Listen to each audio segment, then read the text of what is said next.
La pédagogie de Maria Montessori est une méthode d'éducation qui repose sur l'éducation sensorielle et kinesthésique de l'enfant. Son but est de le préparer à la vie sociale qu'il aura un jour à vivre en lui proposant un environnement adapté à ses besoins et à ses capacités. Considérer le besoin de l'enfant et y répondre pour que sa vie puisse se développer pleinement. Voilà le fondement de la nouvelle éducation.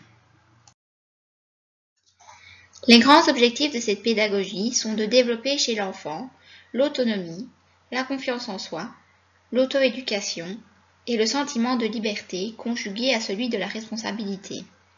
Bien plus qu'une pédagogie, elle est une véritable philosophie de vie qui replace l'enfant au centre de tout.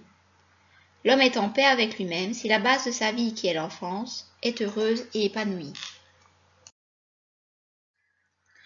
Maria Montessori a créé cette pédagogie sur base de découvertes et d'observations qu'elle a réalisées auprès d'enfants défavorisés de Rome. Les premières observations de Maria Montessori se sont basées sur les périodes sensibles de l'enfant. Selon elle, la période la plus importante de la vie se situe entre la naissance et 6 ans, et non pas durant les études universitaires. Elle découvre que l'enfant traverse des moments de sa vie où il est absorbé par le développement d'une capacité bien précise. Elle appelle cette capacité innée et commune à tous l'esprit absorbant. Nous distinguons 6 périodes sensibles principales.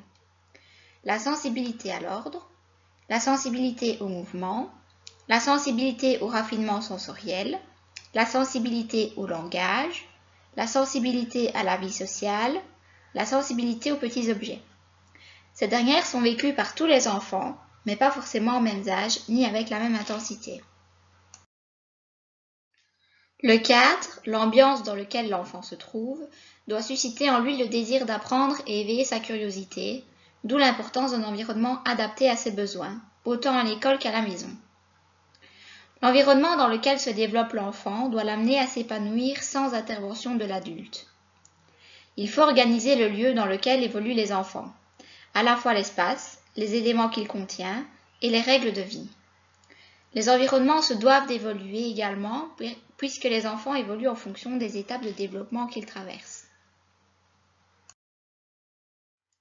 L'enfant est libre de choisir entre plusieurs outils adaptés à son âge, comme par exemple le matériel Montessori, le petit mobilier, des étagères ouvertes et accessibles, un espace nettoyage, des jeux et bien d'autres encore.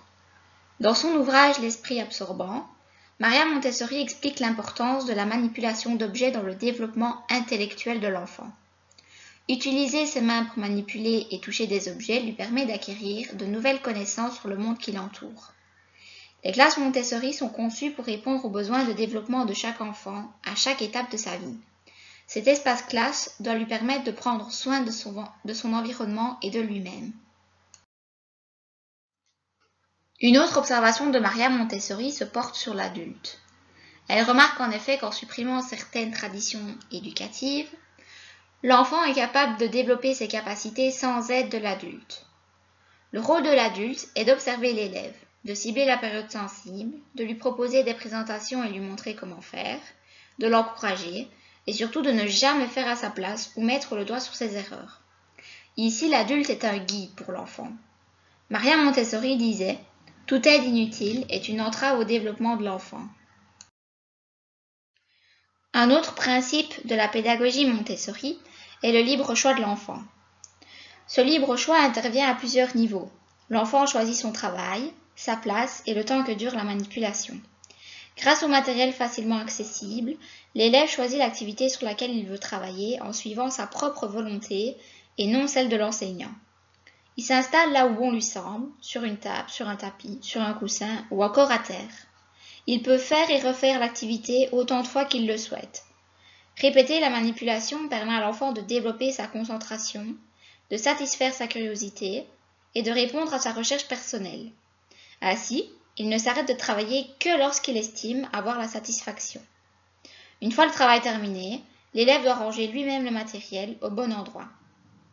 En laissant le libre choix à l'enfant, on s'aperçoit qu'il présente spontanément des caractères semblables à ceux qu'on lui imposait par l'éducation.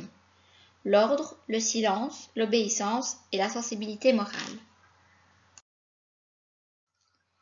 La méthode Montessori déconseille fortement le système d'évaluation basé sur la note. Les travaux de chaque enfant sont répertoriés dans un petit cahier ou journal de classe. Il n'y a ni système de notation, ni réussite, ni échec. La compétence travaillée est soit acquise ou non acquise, et dans ce cas, l'élève la retravaille jusqu'à ce qu'elle soit acquise.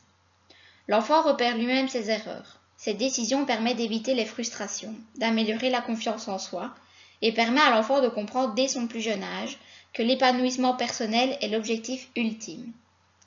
La qualité du travail de l'enseignant se fait ressentir au travers des progrès de ses élèves et de leur capacité grandissante à se passer de leurs professeurs.